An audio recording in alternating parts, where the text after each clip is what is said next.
Welcome to the kitchen where we make everything but pasta. Today I'm going to be giving my review of the Breville Smart Oven Air Fryer. I've had this Breville Smart Oven Air Fryer for about 6 months now, and I use it absolutely every day. I paid just over $500, but when I looked recently, it was listed now at $4.99 Canadian for this air fryer. This air fryer comes with a pizza steel, a roasting rack, a roasting tray, 2 baking trays, and an air fryer basket. It also is fairly easy to clean, although I will admit it does get dirty after regular use. Primarily, I clean the air fryer with a combination of dish detergent and a little bit of baking soda if I find that there's a really tough stain. I try to clean my air fryer about once a month, and it's pretty clean, although it's definitely not as clean as it was when I first bought it. It's helpful to line the bottom crumb catcher with something like tinfoil, because then after a week or so you can change it out and use a new one. The recommended guidance is to make sure you have at least 1 inch of clearance all the way around the air fryer, which I do. Overall, I really like this air fryer. It has a really large capacity. It can fit an entire muffin tray, so this is really convenient because you can use a lot of your regular baking dishes in this air fryer. I use a regular 9x13 baking tray versus in a toaster oven that I used to have, I had to use a square 8x8 baking tray because that was the largest that would fit. I use actually multiple racks at the same time so that I can cook maybe 2 or sometimes even 3 things depending on what I'm cooking. Recently, I dehydrated some tomatoes, or as I say, sun-dried tomatoes, using the air fryer. But in this one case, I would say that for the dehydrating function, it doesn't work that well to overcrowd the air fryer. If you want to avoid this, what I would recommend is purchasing the additional air fryer baskets to increase the airflow on all sides of the item. What I really like is that you don't need to use a lot of oil, but I do still use some oil to make my food nice and crispy. I find that it cooks food almost in some cases twice as fast, particularly if you're using the air fryer feature, because I find that the air can circulate all the way around from that basket. I really like that basket. The holes are small enough that things don't fall through, but big enough to allow for proper air circulation. There is a rotate reminder feature that beeps halfway through the cooking to remind you to rotate your food. I do everything in it, from roasting vegetables to baking lasagnas, proofing my dough, baking my dough, dehydrating different herbs. I use this air fryer every single day. It is a little bit more expensive than some of the other air fryers on the market, but I do think that it's worth that price because of all of the features that it has. One of the few downsides is once you've selected that you're cooking for 4 minutes and you decide to add a bit of extra time, you have to really crank the dial, because I find that if you do it too slowly, it brings the time up to the next minute and then starts counting down, and then you twist it again to increase the time and it takes you back to the same minute.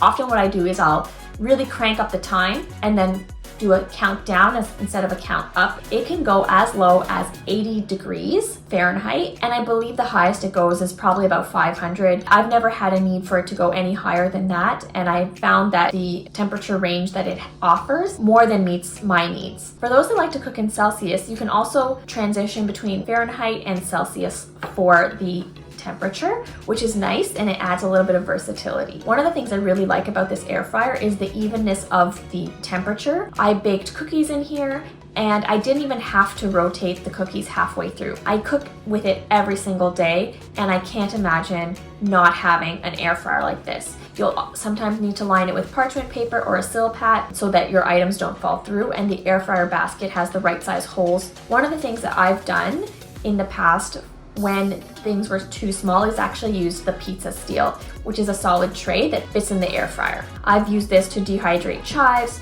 and today I'm going to actually use it to dehydrate some parsley. Overall, I'm very impressed with this air fryer. I use it absolutely every single day, sometimes multiple times a day. This morning I used it to make my breakfast. I roasted some potatoes in it, and I'm going to make my dinner in it again, which is going to be lasagna. It does have a fairly large footprint, and it is a little bit expensive. Those are the 2 biggest cons, but I think that for me, the price and the size is worth it because of the capacity that fits in this air fryer. I've had previous air fryers that do not have as much capacity as this one, and I found that a little bit limiting. Ever since having this air fryer, I have not even turned on my oven. So really that shows how much I use my air fryer. You can't hear the fan running, but what it means is that the air is circulating around your food, cooking it faster. When you're using the rung on the stove that is for baking, there is a magnetic clasp that pops the tray open slightly when you open the toaster oven, which is kind of convenient. I do like it, although I wish that it did that for all of the different racks. As you know, my mother has also done a video on her air fryer, which is the Caloric Max air fryer oven. While she really enjoys her air fryer, I prefer the air fryer that I have. In terms of speed, I think it probably works about the same, but I think that the super convection feature on the Breville air fryer makes food cook even faster than with the Caloric. My sister has a Cuisinart air fryer. I prefer my air fryer because primarily the capacity. This is a great air fryer for people with a larger family because some of these other air fryers are a bit smaller and you'd have to cook things in multiple batches. I find the oven light to be fairly strong, so it really gives you a good idea of how your food is cooking. I use this not only as an air fryer, but I also use it as a toaster oven. And so this is one of the things that I really like about this machine, is that it has so many features beyond just the air fry. Back when I was researching into the different air fryers, my husband and I really debated between the toaster oven style and the traditional air fryer with the basket, and we were leaning towards the basket just for cleaning purposes. However, in the end, what really drew us to the Breville was all the reviews that we found said that it was worth the money.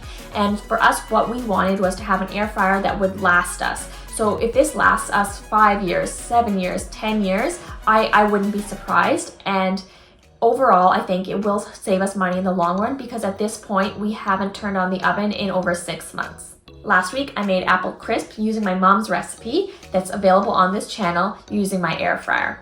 A few weeks ago, I made creme brulee. Leave a comment below if you'd like us to film that recipe for her amazing creme brulee. I love that it's the same machine used to proof my dough to bake my dough. It also has a super convection feature, which rotates the air rapidly around the food to speed up the cooking. I find that food cooks really fast, cutting down the time to about a half of what it would take in a normal oven. The air fryer does have specific racks for each function. However, I can use multiple racks and still get pretty good results. So that's my review of the Breville Smart Air Fryer Oven. Thanks so much for watching, and we'll see you next time. Bye!